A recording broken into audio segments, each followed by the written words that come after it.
Xullas, makaroni tayyorlash uchun oldin bizga kerak bo'ladi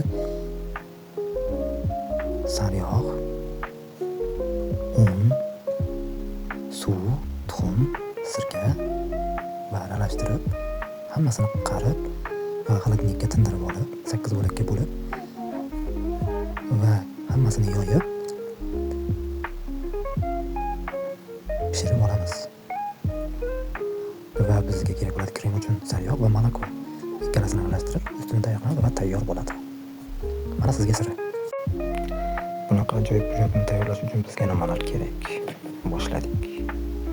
Un, sariyog' ikkalasini yaxshilab aralashtiramiz va qatiq, tuxum, tuz, soda solamiz va aralashtirib buni tayyorlangan unga qo'shamiz. Xamirni qarib tindirib qo'yamiz.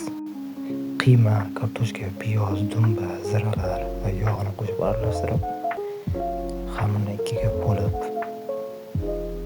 va yoyib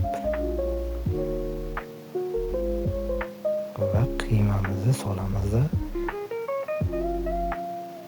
Ustidan yopib chiroyli qilib bo'kib chiqamiz va ustiga tuxum suramiz, vilga bilan chizamiz chiroyli qilib.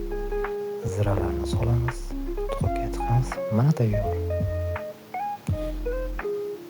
Hammaga rahmat. Layklarni bosinglar gumburlatib.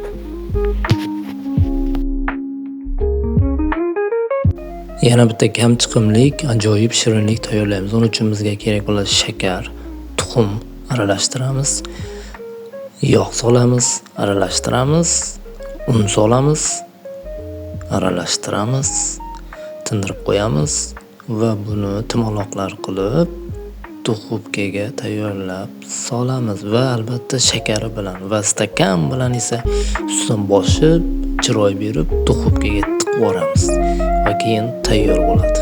Mana rahmat, layklarni bosinglar, siz ham qilib ko'ringlar.